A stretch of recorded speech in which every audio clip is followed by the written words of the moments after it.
Hello everyone, my name is Prateek and ये video है मेरी स्निपेट्स के बारे में, जिसके बारे में आपने ऑलरेडी देख ही लिया होगा या देखने वाले होंगे। ये स्निपेट्स मेरे जो यूट्यूब के हमने जो सेशंस लिए हैं उसी में से एक क्लिप के रूप में आपके लिए एक्सट्रैक्ट किए गए हैं। जो इम्पोर्टेंट बातें हैं, जो फैक्ट्स है, जिसके बारे में डिस्कशन मैंने हिस्ट्री के अंदर किया हुआ है। तो अगर आपको पसंद आए तो ये स्निपेट्स को, ये क्लिप्स को जरूर से लाइक करेगा। एंड अगर आप हमारे साथ जुड़ना चाहते हो for our live classes, you are most welcome to join us on the let's crack UPSC CSC platform, जो कि ये तो है ही। इसके सिवा अनअकैडमी प्लेटफॉर्म के ऊपर भी आप हमारे साथ ज्वाइन कर सकते हो और आपकी जो यूपीएससी सिविल सर्विसेज का जो सपना है उसको पूर्ण करने में हम आपके लिए बहुत ही मदद रूप होंगे। सब्सक्रिप्शन लेने के लिए डिस्क्रिप्शन बॉक्स में लिंक अवेलेबल है, उसके ऊपर क्लिक करेगा और कोड को यूज करेगा PN live. Thank you very much, let's crack it. जय हिंद। अब देखो मैसूर की स्टोरी क्या है। बंगाल को इन्होंने कैप्चर कर दिया after fighting two wars. One is known as 1757 the battle of Plassey and after fighting the second war 1764। कौन सी लड़ाई? The battle of Buxar. अब प्लासी और बक्सर करने के बाद ये मैसूर के साथ क्या करेंगे, what they will be doing with Mysore, उसके ऊपर चले जाते हैं। What they will be doing with Mysore, उसके ऊपर चले जाते हैं। अब देखो मैसूर को कैसे खत्म करते हैं। तो मैसूर के साथ 4 लड़ाई करेंगे 1775 सॉरी 1766 ऑनवर्ड से 1799 तक इनकी लड़ाई होगी, जिसे हम लोग कहते हैं एंग्लो मैसूर वॉर। क्या कहेंगे? Anglo Mysore war. नाम याद रखेगा, they are known as Anglo Mysore war. Mysore और जो जो अंग्रेजों के बीच में लड़ाई होती है उसको हम लोग समझते हैं। अब मैसूर बहुत ही रिच प्रोविंस था and Mysore once upon a time was part of the Wodeyar dynasty. Actually ये जो विजयनगर एम्पायर था, हमने मिडिवल इंडिया में पढ़ा था, उसी का ही एक सब पार्ट हुआ करता था और वहां से इंडिपेंडेंट हुआ था। ठीक है, तो व्हाट वी फाइंड कि ओरिजिनली वडिया डायनेस्टी थी। ये वडिया डायनेस्टी के अंदर आपको धीरे धीरे जो राजा मिलेंगे नंजराज करके, उनको टॉपल करके आपको देखने को मिलेगा हैदर अली पावर के ऊपर आता है। हैदर अली ने पावर को कैप्चर किया था समवेयर इन द 1760s। 1760 के दशक में Haider Ali captured power from the Wodeyar dynasty, जो ओरिजिनली वहां पे डायनेस्टी हुआ करती थी। और हैदर अली ने अपनी आर्मी को मॉडर्नाइज कर दिया, अपनी इनफैक्ट मैं कहूंगा एडमिनिस्ट्रेशन को काफी स्ट्रॉन्ग किया। और वहां के जो लोकल चीफ हुआ करते थे उनको क्या कहते थे? पॉलीगार्ड्स। याद रखेगा, पॉलीगार्ड्स को भी वो डिफीट कर देता है, तो काफी अपने आप को एस्टेब्लिश करेगा हैदर अली। और हैदर अली के बाद आपको मूलभूत रूप से अगर आप देखोगे तो आपको टीपू सुल्तान मिलेगा। ठीक है, तो हैदर अली एंड टीपू ये दोनों के दोनों मैसूर के अंदर एक अथॉरिटी के रूप में मिलेंगे। ईस्ट इंडिया कंपनी को लग रहा था कि हैदर अली और टीपू को हराना बहुत जरूरी है, तब जाके वो साउथ इंडिया के अंदर अपना एस्टेब्लिशमेंट करेंगे। और इसके कारण हैदर अली और टीपू के साथ ये लोग फाइट करेंगे with I would say 2 wars that is known as the Anglo Mysore war. अब देखो एंग्लो मैसूर वॉर क्या होता है, याद रखेगा, उसको खाली पहले समझाता हूँ, फिर टीपू सुल्तान को थोड़ा बहुत समझा दूंगा। ठीक है, एंग्लो मैसूर वॉर 4 वॉर के अंदर होगा। कौन सा होगा? There will be 4 wars. पहला होता है 1769 से 1766 से लेके 69, दूसरा 1780 से 84, 89 से 92 और चौथा होगा 1799। ये चारों के चारों लड़ाई के अंदर आपको अलग अलग अथॉरिटी मिलेगी, अथॉरिटी और गवर्नर्स मिलेंगे जो ये लड़ाई को करेंगे। अब पहली लड़ाई जो होगी, पहली 2 लड़ाई जब होती है तब याद रखेगा कि हैदर अली जिंदा था और Haider Ali will be fighting against the East India Company. आखिर की जो 2 लड़ाई होती है उसमें कौन फाइट करता है? तो Tipu Sultan will be fighting the last 2 battles. ठीक है, तो पहला तो आपको कभी कभी फैक्चुअल क्वेश्चन पूछता है कि पहली एंग्लो मैसूर वॉर किसने लड़ी थी, दूसरी किसने लड़ी थी, मुगल्स या मैसूर की तरफ से कौन फाइट कर रहा था।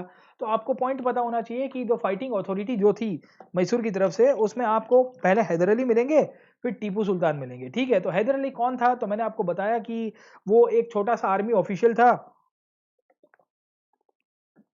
और आर्मी ऑफिशियल के नाते धीरे धीरे धीरे उसने पावर को कैप्चर कर दिया। And once he captured power, तो Haidar Ali will be like no establishing his own state. ठीक है, अब ये 4 लड़ाई कैसे होती है उसको थोड़ा बहुत बैकग्राउंड के अंदर बता देता हूँ। They are known as Anglo Mysore war. आप मेरे पीछे देख पा रहे होंगे, ठीक है, स्क्रीन के ऊपर, कि मैसूर स्टेट की खासियत क्या है। अब देखिए, एंग्लो मैसूर वॉर रातों रात नहीं होते हैं। अंग्रेजों की औकात नहीं थी कि वो डायरेक्टली मैसूर के साथ फाइट कर पाए। ऑनेस्टली अगर आप देखोगे, मैसूर बहुत ही पावरफुल स्टेट था, तो अंग्रेजों ने क्या किया, पूरी गैंग बना दी। समझे आप लोग? अब गैंग की खासियत क्या है आप समझने की कोशिश करो। गैंग बनाते हैं तो अंग्रेजों ने मदद ली किन किन लोगों की? तो यहाँ मैसूर के ऊपर अगर आप देख रहे होगे तो यहाँ पे आपको पेशवा दिख रहा है कि नहीं दिख रहा है आपको? This is the authority of the Peshwa, मतलब काफी बड़ा साम्राज्य था उस टाइम पे। ठीक है, यहाँ पे अगर आप देखोगे हैदराबाद दिख रहा है कि नहीं दिख रहा है आपको? हैदराबाद में निजाम हुआ करता था, ये भी अंग्रेजों का मित्र था। इंक्लूडिंग ये जो रीजन है, अगर आप देख पा रहे होगे, this is the Carnatic region, जहां पे ऑलरेडी अपना ब्रिटिश ईस्ट इंडिया कंपनी का दबदबा था और ब्रिटिशर्स को पता था कि मैसूर के सामने फाइट करना है तो हमको अलायंस बनना पड़ेगा। तो ब्रिटिशर्स ने क्या किया कि मैसूर को डिफीट करने के लिए इन्होंने अलायंस बनाया। किनका? निजाम का, मराठास का, कर्नाटिक का जो राजा है, कर्नाटिक का जो नवाब है, जो उनका मित्र था, उन सबको इकट्ठा किया और उन सबको इकट्ठे करने के बाद मैसूर के साथ लड़ाई करना शुरू किया। ये लड़ाई होती है 1766 से लेकर 1769 तक, जिसे हम लोग कहते हैं first Anglo Mysore war. Mysore के ऊपर 3 तरफ से आक्रमण किया जाए। समझ में आया कि नहीं आया? 3 साइड से आक्रमण किया जाता है on the Mysore. But Mysore के राजा कितने स्मार्ट थे, आप समझने की कोशिश करो।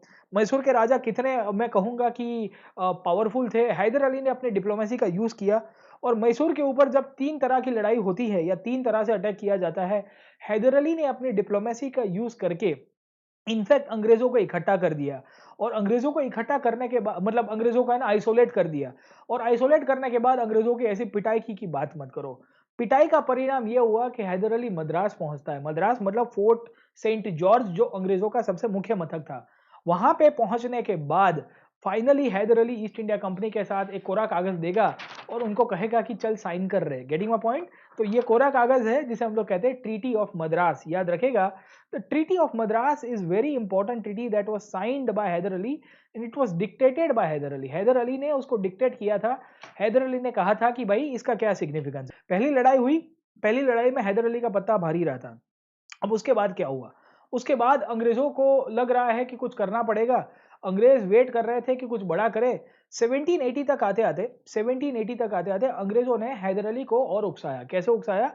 माहे नाम का जो फोर्ट है, माहे नाम का जो फोर्ट है, जो फ्रेंच का फोर्ट हुआ करता था, याद आया आपको? ये फ्रेंच के दबदबे में था। मैंने आपको बताया था एंग्लो जब कर्नाटिक वॉर खत्म होती है तो फ्रेंच माहे, कराईकल, पौंडीचेरी, यानम के अंदर रुक जाते हैं। माहे नाम का जो पोर्ट था, माहे नाम के पोर्ट के अंदर मूलभूत रूप से हमको देखने को मिला अंग्रेजों ने क्या किया कि इनको कैप्चर कर दिया। क्या किया? जो पोर्ट को। अब Mahe was a very important port for the, I would say Haidar Ali. क्यों? क्योंकि माहे से पूरा का पूरा मैसूर स्टेट जो है, मैसूर स्टेट है, ये दिख रहा है आपको, ठीक है? This is the Mysore state. Mysore state का पूरा सप्लाई यहां से चल रहा है। The whole supply line of Mysore state was in Mahe. तो हैदर अली को नुकसान हो रहा है economically. French were good allies of the Haidar Ali. Haidar Ali उनसे मदद लेता था, उनसे उसने बहुत सारी चीजें सीखी है, उनसे बहुत सारी चीजें उसने मॉडर्नाइज की है। तो ये सब परिस्थिति में हैदर अली का दिमाग छटक गया।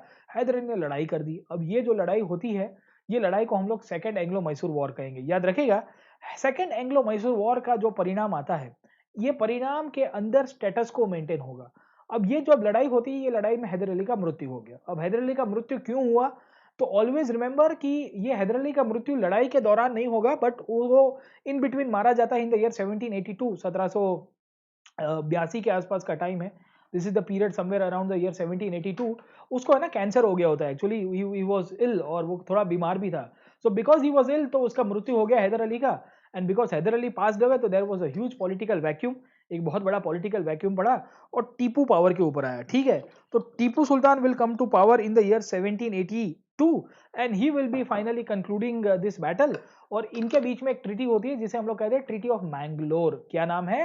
Treaty of Mangalore. याद रखिएगा, treaty of Mangalore between the Tipu and the East India company. Getting my point? अब ये जो सेकंड मैसूर वॉर किया था, सेकंड मैसूर वॉर किया था, ये किसने किया था? तो ब्रिटिश जो गवर्नर था उस टाइम पे, उसका नाम था वॉरेन हेस्टिंग्स। क्या नाम था? वॉरेन हेस्टिंग्स जो था, उसने ये सेकंड मैसूर वॉर किया था। और इस तरह से वॉरेन हेस्टिंग्स और टीपू के बीच में इनडायरेक्टली एक एग्रीमेंट होगा जिसे हम लोग मैंगलोर की ट्रीटी कहते हैं। ठीक है, जहां पे इन्होंने डिसाइड किया हम लड़ाई नहीं करेंगे। अब टीपू 1782 में रूलर के रूप में आया। टीपू ने पावर के ऊपर आके मैसूर में बहुत सारे रिफॉर्म्स किए। अब क्या क्या रिफॉर्म्स किए वो समझा देता हूँ। टीपू को जब हम पढ़ते हैं एज ए रूलर, हम लोग टीपू को पढ़ते हैं, तो याद रखेगा Tipu is known for multiple changes as a part of the administrator. ठीक है, क्यों? क्योंकि टीपू जब राजा के रूप में बनता है और राजा के रूप में बनता है बहुत सारे चेंजेस करेगा। जैसे उसने नया कैलेंडर सिस्टम को इंट्रोड्यूस किया, कॉइन्स इशू किए, वेट्स एंड मेजर स्टैंडर्डाइजेशन किया, इंक्लूडिंग एग्रीकल्चर को लेकर उसने कैनाल्स बनाई। और मैसूर देखिए काफी फर्टाइल रीजन के अंदर है ना, तो आपको बहुत सारी, गोदावरी का डेल्टा वाला रीजन भी उनके कंट्रोल में था उस टाइम पे, तो काफी पैसा भी आ रहा था। तो इरिगेशन को उसने काफी डेवलप किया। और वहां के जो लोकल किंग्स हुआ करते थे या लोकल चीफ हुआ करते थे, जिसे हम लोग कहते हैं पॉलीगार। याद रखेगा, poligar were the military chief जो विजयनगर एम्पायर से एग्जिस्ट किया करते थे।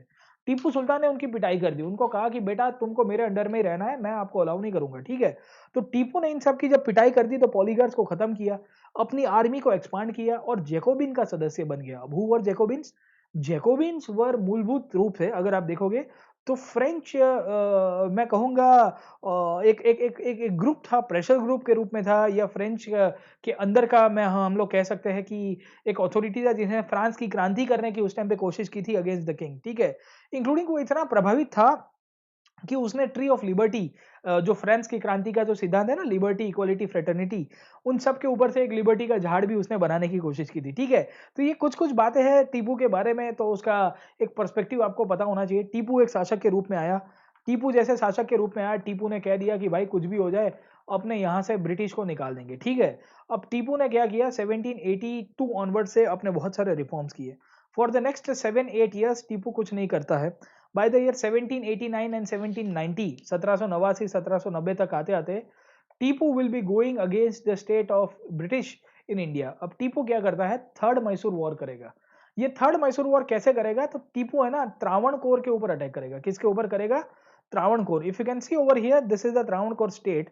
Travancore was a friendly state of the East India company. समझ में आ रहा है? ये ईस्ट इंडिया कंपनी का एक मित्र राज्य हुआ करता था। And because it was a friendly state of the East India company, because it was a friendly state of the East India company, it is said कि ईस्ट इंडिया कंपनी को मौका चाहिए था टीपू के साथ फाइट करने के लिए। और ये कंडीशन के अंदर लॉर्ड कॉर्नवालिस, याद रखेगा, लॉर्ड कॉर्नवालिस करके जो ब्रिटिश अधिकारी है, वो गवर्नर जनरल हुआ करता था, उसने टीपू के साथ फाइट किया। ये टीपू के साथ जब थर्ड फाइट होता है, the third Anglo Mysore war, इसमें टीपू हार जाएगा। Very important fact for us, Tipu will be losing. Tipu हार गया, मैसूर का साम्राज्य टूट जाता है और एक ट्रीटी होती है जिसका नाम है ट्रीटी ऑफ श्रीरंगपट्टनम। ये श्रीरंगपट्टनम के द्वारा टीपू के दो बच्चों को उठा दिया जाता है बाय कॉर्नवालिस। 5 करोड़ रुपए मांगे जाते हैं फिरौती के रूप में। टीपू को कहा जाता है कि जब तक तुम 5 करोड़ नहीं दोगे तब तक तुम्हारे बच्चों को हम लोग है ना किडनैप करके रखेंगे। तो टीपू को हराया गया, टीपू को ह्यूमिलेट किया गया, टीपू का साम्राज्य ले लिया गया। टीपू अब काफी कमजोर था। टीपू 1792 के बाद धीरे-धीरे अपने आप को रिवाइव करने की कोशिश करता है। ये वो टाइम था जब फ्रांस के अंदर क्रांति हो चुकी है, नेपोलियन पावर के ऊपर आ चुका है। नेपोलियन सोच रहा है कि मैं इंडिया के अंदर आऊँगा और ब्रिटिश को हराऊँगा। In fact Tipu will try to establish the contact with Napoleon. Tipu चाहता था कि नेपोलियन भारत में आए और भारत के अंदर इनफैक्ट ये अंग्रेजों को उखाड़ फेंके। Tipu was trying to correspond with them, और उस दौरान ईस्ट इंडिया कंपनी को पता चला कि टीपू शायद नेपोलियन को बुलाएगा तो कोई नया चैप्टर इंडिया के अंदर खुल जाएगा। तो उस टाइम पे लॉर्ड वेलेस्ली करके एक ब्रिटिश गवर्नर आता है। कौन आता है? Lord Wellesley. We find Lord Wellesley will come to India. Lord Wellesley Tipu Sultan को एक कोरा कागज भेजता है और कहता है कि तुम ये कागज के ऊपर साइन करो, हमारे गुलाम बन जाओ, इनडायरेक्टली सब्सिडरी अलायंस करो, हमारे गुलाम बन जाओ, हमारे अंडर में रहो, अपनी आर्मी डिसबैंड कर दो, अपना पॉलिटिकल पावर हमारे हाथ में दे दो। टीपू ने कहा कि it is better to live one day as a lion rather than living your whole life as a बकरी। हाँ, पूरी जिंदगी हम लोग बकरी के रूप में रहेंगे, कोई मतलब नहीं है, हम जिएंगे शेर की तरह। मैसूर के ऊपर अटैक किया जाता है from multiple sides. The Hyderabad will come in, the Marathas will come in, East India Company will come in, and finally we find Tipu Sultan को श्रीरंगपट्टनम के अंदर ही मारा जाता है by the forces of Lord Wellesley. Lord Wellesley का एक कजिन हुआ करता था, आर्थर वेलेस्ली। आर्थर वेलेस्ली जो है वो ब्रिटिश आर्मी को उस टाइम पे लीड कर रहा होता है in the Mysore region. And finally Tipu को खत्म कर दिया गया। ईस्ट इंडिया कंपनी 1799 में मैसूर को कब्जे करती है। वडियार डायनेस्टी जो थी, कौन सी डायनेस्टी? वडियार डायनेस्टी, जिसको उछला के हैदर अली पावर के ऊपर आया था, उनको फिर से पावर के ऊपर लाया गया। और इस तरह से फाइनली वी सी कि जो ओल्ड डायनेस्टी उसको रिवाइव किया जाएगा by the East India company. ठीक है, तो एक एक पपेट राजा को फिर से बिठा दिया जाता है और इस तरह से पूरा का पूरा आपका मैसूर वॉर खत्म हुआ। एंड वी फाइंड कि ईस्ट इंडिया कंपनी ने मैसूर को भी खत्म किया।